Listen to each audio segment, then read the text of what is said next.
नमस्कार। अमेरिकी संघीय कार्यपालिका राष्ट्रपति के अध्ययन के क्रम में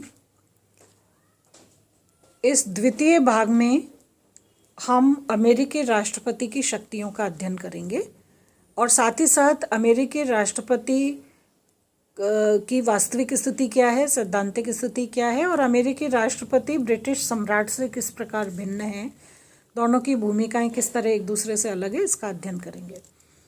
राष्ट्रपति की शक्तियों के सबसे पहले हमें स्रोत देखने चाहिए कि राष्ट्रपति को शक्ति प्रदान करने वाले मुख्य आधार क्या हैं। पहला है अमेरिका का संविधान, जो लिखित रूप में एक सशक्त राष्ट्रपति की भूमिका का समर्थन करता है। दूसरा है कांग्रेस, जो व्यवस्थापिका है अमेरिका की। कांग्रेस के अधिनियम जो समय समय पर लिखित रूप में राष्ट्रपति की शक्तियों का वर्णन करते हैं। तीसरा है न्यायिक निर्णय, जो सर्वोच्च न्यायालय द्वारा समय समय पर विभिन्न आधारों पर या विवादों के दौरान सुनाए जाते हैं। उन न्यायिक निर्णयों में भी राष्ट्रपति की शक्ति और उसकी स्थिति का निर्धारण या उसका वर्णन किया जाता है।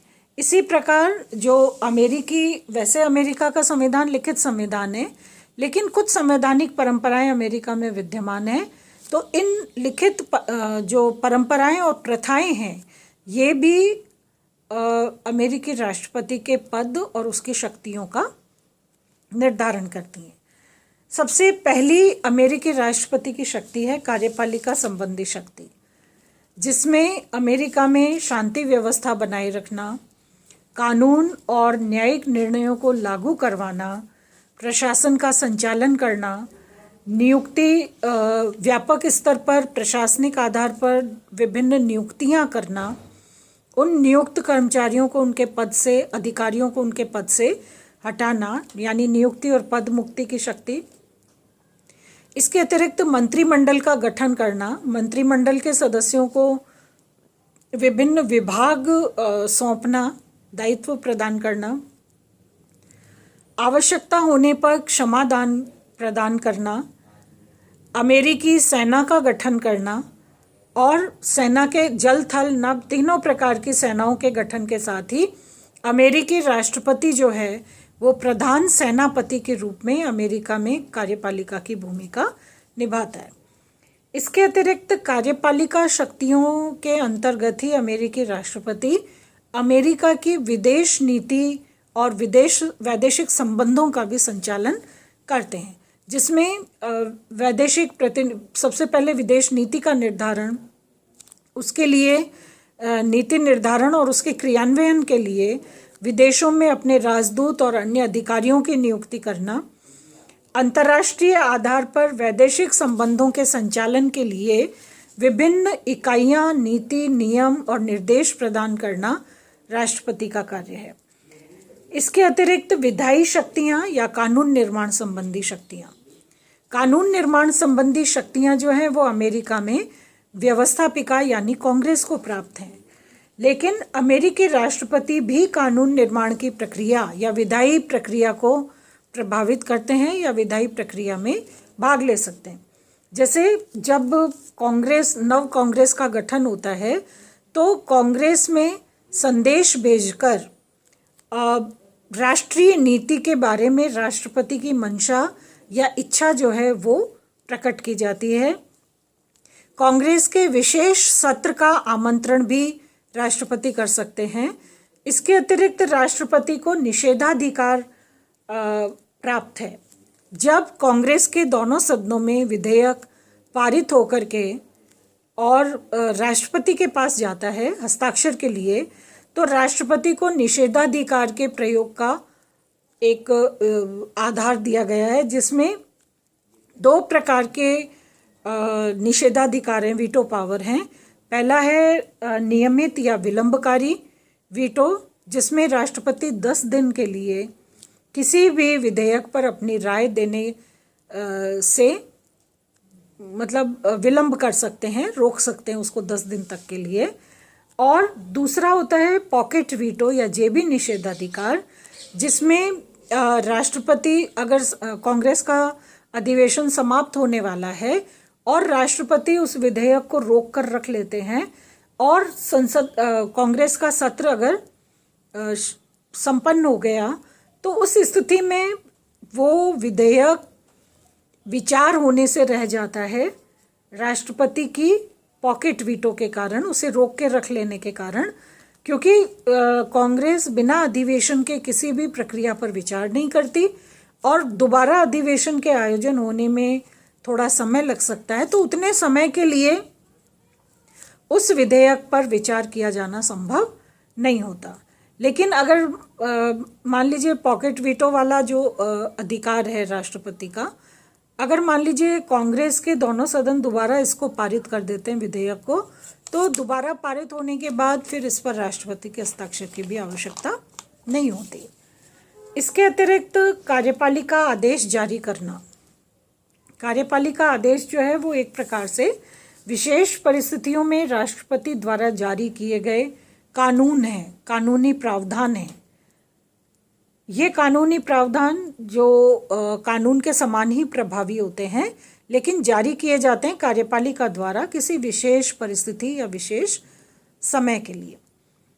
इसके अतिरिक्त राष्ट्रपति या कार्यपालिका प्रदत्त व्यवस्थापन के अंतर्गत अनेक प्रकार की कानून निर्माण की प्रक्रियाओं से जुड़ती है। प्रदत्त व्यवस्थापन का एक मूल आधार है कि क्योंकि कानून निर्माण का कार्य कांग्रेस करती है, कांग्रेस सिर्फ अपने सत्र या अधिवेशन के दौरान ही कार्य करती है, तो ऐसी स्थिति में कांग्रेस के पास कार्यभार अधिक होता है और उसके पास समय का अभाव होता है।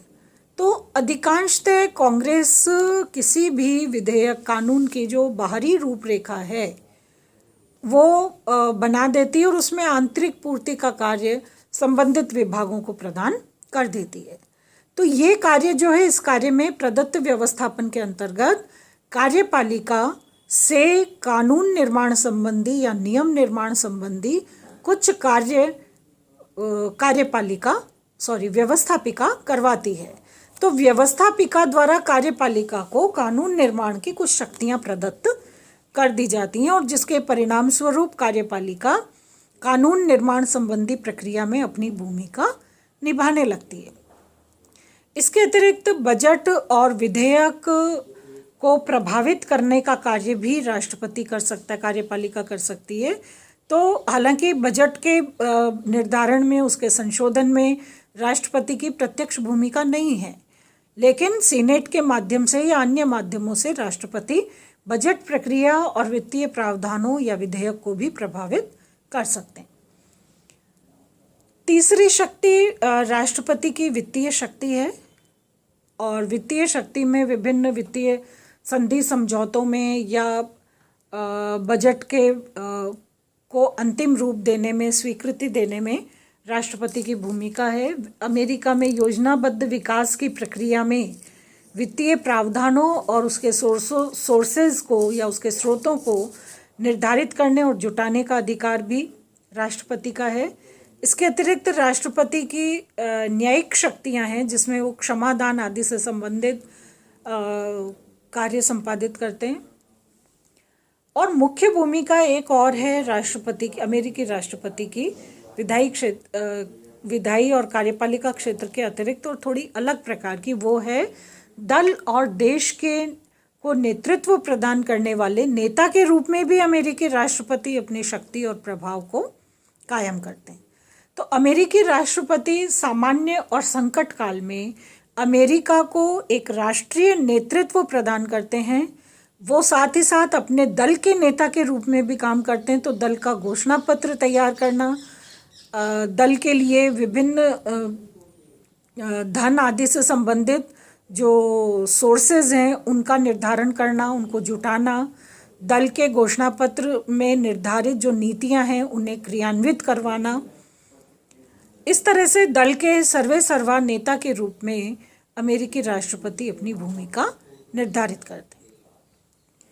अब अगर हम सैद्धांतिक रूप में देखें तो अमेरिकी राष्ट्रपति की शक्तियां व्यापक हैं और इतनी व्यापक हैं कि उसे अमेरिकी संविधान, अमेरिकी जनता, अमेरिकी न्यायपालिका और अमेरिका में व्याप्त जो परंपराएं और प्रथाएं हैं, इन सबका एक कंबाइंड समर्थन जो है वो प्राप्त होता है, जिसके कारण अमेरिकी राष्ट्रपति एक बहुत महत्वपूर्ण प्रभावशाली व्यक्ति के रूप में राष्ट्रपति पद पर अपनी जिम्मेदारी या अपने कर्तव्यों का निर्वहन करते हैं।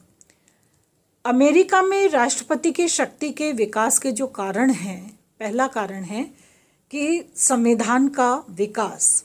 हालांकि संविधान निर्माता एक निर्दलीय चरित्र वाले व्यक्ति को राष्ट्रपति के रूप में देखना चाहते थे, लेकिन जैसी व्यवहारिक स्थितियां बनी हैं उनके परिणाम स्वरूप संविधान का जिस प्रकार का विकास हुआ है, विकास के जिस पथ पर जिस प्रक्रिया से संविधान चला, उसने राष्ट्रपति की शक्तियों में निश्चित रूप से बढ़ोतरी की है।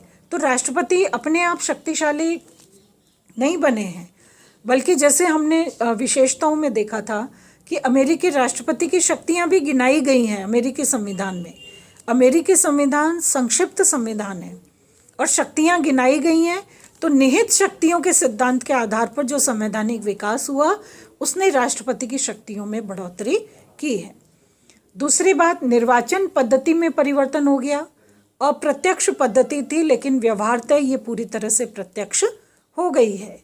इसी प्रकार संकट काल जो है वो निश्चित रूप से राष्ट्रपति से, पदधारी व्यक्ति से आशा रखते हैं कि संकट का मुकाबला पूर्ण सफलता और कुशलता से किया जाए, और उसके लिए अमेरिका की जनता राष्ट्रपति को शक्ति प्रदान करने की प्रक्रिया का किसी भी रूप में विरोध नहीं करती। लोक कल्याणकारी राज्य का जो कॉन्सेप्ट आया है, इस कॉन्सेप्ट ने राज्य के कार्यक्षेत्र के दायरे को बहुत बढ़ा दिया है, और लोक कल्याणकारी राज्य के उद्देश्य की आपूर्ति के संदर्भ में अमेरिकी राष्ट्रपति को अतिरिक्त शक्तियों को प्रदान करने से भी अमेरिकी व्यवस्था परहेज नहीं करती।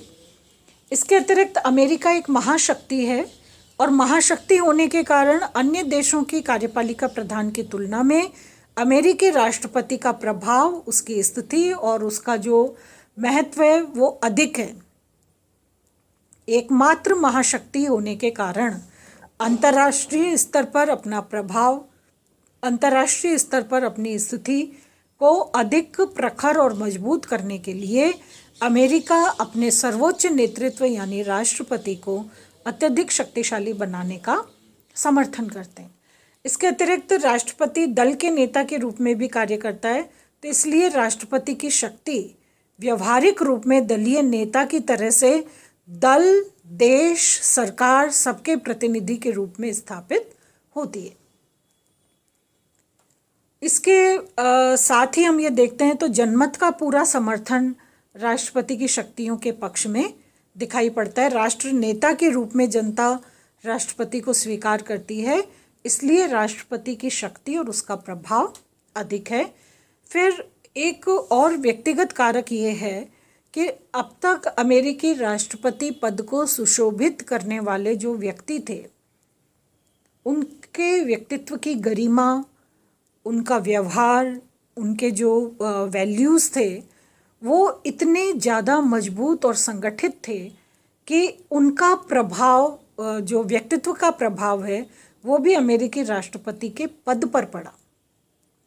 तो अपने आप इस प्रकार का एक वातावरण बन गया कि अमेरिका में पदासीन व्यक्तियों का जो सुदृढ़ व्यक्तित्व और उनकी जो वैल्यूज़ हैं, उसने अमेरिकी राष्ट्रपति पद के प्रति निष्ठा और विश्वास में बढ़ोतरी की है।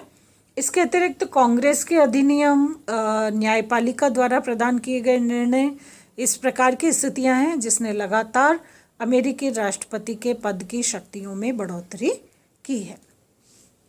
अब यदि हम राष्ट्रपति की सैद्धांतिक स्थिति देखें, अमेरिकी राष्ट्रपति की सैद्धांतिक स्थिति, तो ये बात सामने आती है कि संविधान की लिखित धाराओं के अनुसार राष्ट्रपति को कार्यपालिका क्षेत्र में पर्याप्त और अत्यधिक शक्तियां प्राप्त हैं, लेकिन कांग्रेस और न्यायालय यानी व्यवस्थापिका और न्यायपालिका उसे सीमा में रखने का कार्य करती हैं। क्योंकि अमेरिका में शक्ति पृथक्करण का सिद्धांत लागू होता है, तो इसलिए कोई भी अंग अनावश्यक किसी दूसरे अंग में हस्तक्षेप नहीं करता।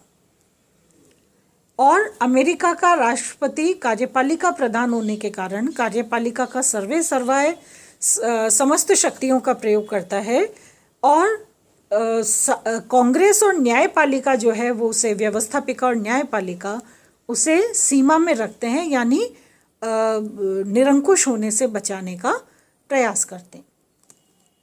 दूसरा, राष्ट्रपति की व्यवहारिक स्थिति, जिसमें संविधान निर्माताओं की इच्छा के विरुद्ध, क्योंकि ये राष्ट्रपति पद कार्यपालिका शक्तियों के रूप में एक वास्तविक और प्रभावी शक्तियों का केंद्र बन गया है, तो राष्ट्रपति की व्यवहारिक स्थिति यह है कि कार्यपालिका शक्तियों का जो आधार उसे सैद्धांतिक रूप में दिया गया है, उसके साथ साथ विधायी या व्यवस्थापन संबंधी शक्तियों का प्रयोग करने में भी राष्ट्रपति पूरी तरह से समर्थ है। तो सैद्धांतिक रूप में वो सिर्फ कार्यपालिका प्रधान है, लेकिन व्यवहारिक रूप में वो व्यवस्थापन संबंधी भी समस्त शक्तियों के प्रयोग या उसको प्रभावित करने की क्षमता रखता है। अब यदि राष्ट्रपति और कांग्रेस का हम संबंध देखें तो पहला आधार यह है कि राष्ट्रपति कांग्रेस को प्रभावित करता है, यानी कार्यपालिका व्यवस्थापिका को प्रभावित करती है। जैसे संदेश भेजना है, विशेष अधिवेशन बुलाना है कांग्रेस का, या निषेधाधिकार का प्रयोग राष्ट्रपति द्वारा विधेयक पारित होने की प्रक्रिया में किया जाना है, कार्यपालिका आदेश जो कानूनी प्रभाव रखते हैं राष्ट्रपति द्वारा जारी किए जाने हैं, या राष्ट्रपति क्योंकि जनता का प्रतिनिधि है, आवश्यक होने पर वो जनता से प्रत्यक्ष अपील कर सकता है, उसका प्रभाव और अधिकार राष्ट्रपति के पास है। तो इसी प्रकार जो नियुक्तियां आदि की जाती हैं राष्ट्रपति के द्वारा, इन सब के आधार पर हम ये कह सकते हैं कि राष्ट्रपति जो है वो अनेक उपायों से कांग्रेस को या व्यवस्थापिका को प्रभावित करता है। दूसरा इसका आधार है कि कांग्रेस जो है वो राष्ट्रपति को प्रभावित करती है, यानी व्यवस्थापिका कार्यपालिका को प्रभावित करती है। इसके लिए कार्यपालिका के कार्यों की आलोचना व्यवस्थापिका या कांग्रेस कर सकती है। वित्त पर नियंत्रण कांग्रेस का होता है, राष्ट्रपति का नहीं होता। इसके अतिरिक्त युद्ध की घोषणा, संधि और समझौतों की घोषणा, इन सब पर सीनेट की, जो कांग्रेस का द्वितीय सदन है, उसकी स्वीकृति और सहमति आवश्यक होती है।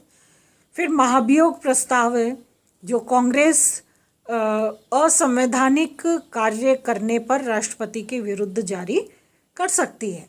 ये एक प्रकार की जांच कार्य है जो कांग्रेस के द्वारा किया जाता है राष्ट्रपति के विरुद्ध।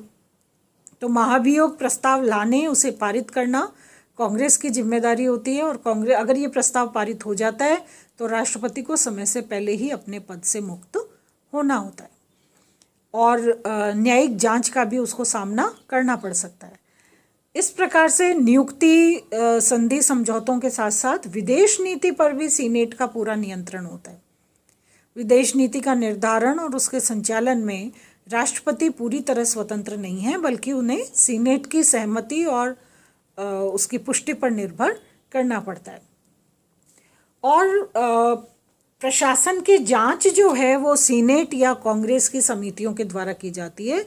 तो इसलिए हम ये कह सकते हैं कि कांग्रेस द्वारा राष्ट्रपति को प्रभावित किया जाता है, और इस प्रकार से कहीं मतलब हम ये कह सकते हैं कि व्यवस्थापिका, कार्यपालिका और न्यायपालिका के संबंध में अमेरिका में जो स्थिति है, उस स्थिति में कुछ पक्ष ऐसे हैं जहां पर राष्ट्रपति सर्वे सर्वा है, कुछ पक्ष ऐसे हैं जहां पर कांग्रेस सर्वे सर्वा है, और कुछ पक्षों में न्यायपालिका सर्वे सर्वा है।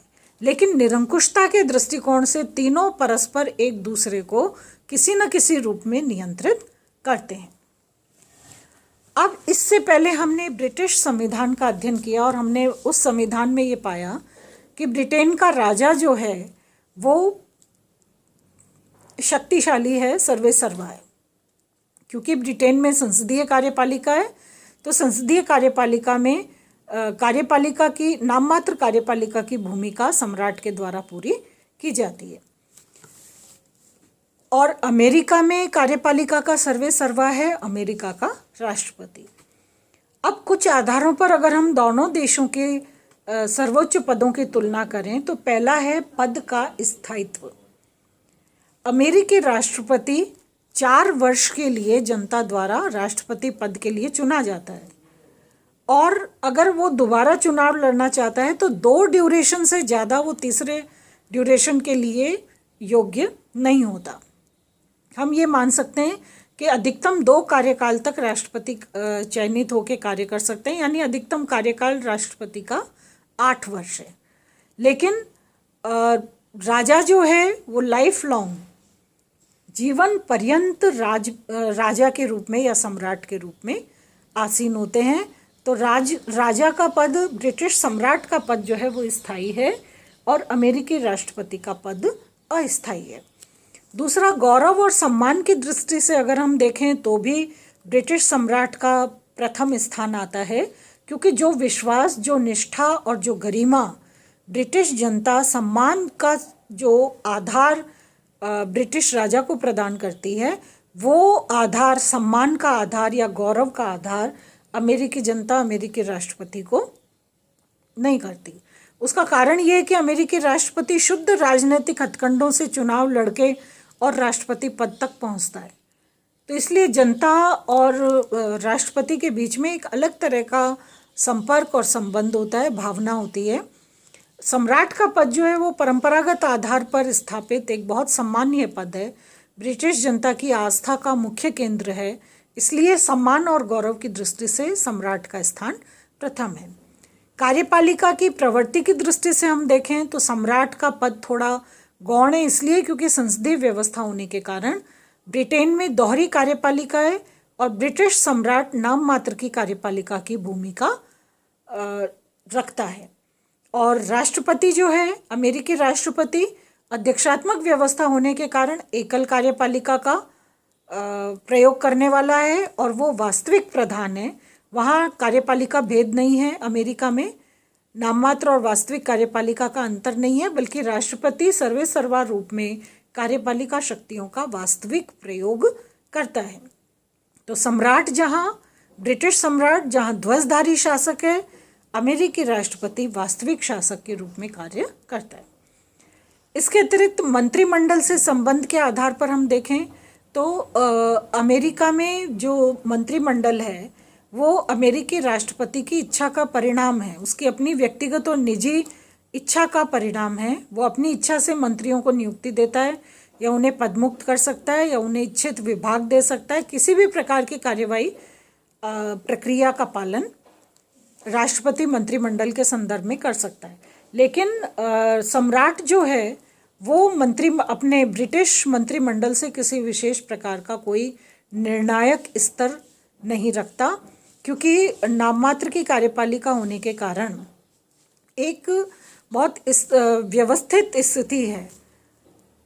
बहुमत दल के नेता को, संसद में बहुमत दल के नेता को सम्राट प्रधानमंत्री नियुक्त करता है। प्रधानमंत्री की राय से सम्राट जो है वो बहुमत दल में से ही सदस्यों का मंत्रिमंडल के रूप में गठन करता है। तो और प्रधानमंत्री ही मंत्रिमंडल की बैठकों की अध्यक्षता करता है। तो इस तरह से सम्राट जो है उसकी भूमिका मंत्रिमंडल के संदर्भ में बहुत औपचारिक है, नगण्य है। लेकिन अमेरिका में राष्ट्रपति मंत्रिमंडल के संबंध में निर्णायक स्थिति रखते हैं। विधायी शक्तियों के आधार पर अगर हम देखें तो अमेरिकी राष्ट्रपति ज़्यादा शक्तिशाली है, क्योंकि अमेरिकी राष्ट्रपति कांग्रेस के विधायी कार्यों को वास्तविक रूप में प्रभावित करने की क्षमता रखता है। और ब्रिटेन के संदर्भ में अगर हम देखें तो ब्रिटिश सम्राट के कानून निर्माण की शक्ति जो है वो उसकी जो भूमिका है वो बहुत ही कमज़ोर है। और इसीलिए ब्रिटेन में ये कहा जाता है कि अगर संसद के दोनों सदन पूर्ण बहुमत से राजा की मृत्यु का आदेश भी पारित करें तो राजा उस पर हस्ताक्षर से इनकार नहीं कर सकता। तो बहुत औपचारिक प्रकार की स्थिति जो है वो कानून निर्माण के क्षेत्र में ब्रिटिश सम्राट की है। इसके अतिरिक्त दलीय नेतृत्व और राष्ट्रीय नेतृत्व के आधार पर भी अगर हम देखें तो ब्रिटिश सम्राट जो है वो किसी दल का नेतृत्व नहीं करता, वो किसी दल को अपना सक्रिय नेतृत्व प्रदान नहीं करता। ब्रिटिश सम्राट का जो पद है उसका निर्धारण वंश परंपरागत आधार पर वंशानुगत तरीके से किया जाता है। तो इसलिए किसी राजनीतिक दल से जो राजा है उसका जुड़ाव उतना सक्रियता से वैसा नहीं होता जैसा कि अमेरिकी आधार पर होता है। ब्रिटेन में जो राष्ट्रीय नेता है वो ब्रिटेन का सम्राट है, दल का नेता कोई और भी हो सकता है। अमेरिका में दल का नेता और राष्ट्र का नेता दोनों एक ही भूमिका में अमेरिकी राष्ट्रपति के द्वारा दायित्व की पूर्ति की जाती है। तो अमेरिकी राष्ट्रपति दल का भी नेता है और राष्ट्र का भी नेतृत्व करता है। इसलिए राजा की भूमिका, जो ब्रिटिश राजा की भूमिका, इसमें थोड़ी गौण रहती है। इसके अतिरिक्त संरक्षण और नियुक्ति की शक्तियों के आधार पर अगर हम देखें तो संरक्षण और नियुक्ति की शक्ति का जो रूप है वो अमेरिकी राष्ट्रपति के लिए अधिक निर्णायक है, क्योंकि वास्तविक रूप में राष्ट्रपति अपनी राजनीतिक मंशा के अनुसार, अपनी राजनीतिक रिक्वायरमेंट के अनुसार विभिन्न स्तर पर व्यापक नियुक्तियां करते हैं और उसके लिए वो पूरी तरह से स्वतंत्र है। अमेरिका में तो नियुक्तियों का जो प्रावधान है वो एक प्रकार से इस तरह से प्रैक्टिस के रूप में सामने आया, जिसे हम गिव एंड टेक का फॉर्मूला कह सकते हैं, कि राष्ट्रपति कुछ नियुक्तियां देते हैं और बदले में उनसे किसी प्रकार की आशा रखते हैं राजनीतिक लाभ की।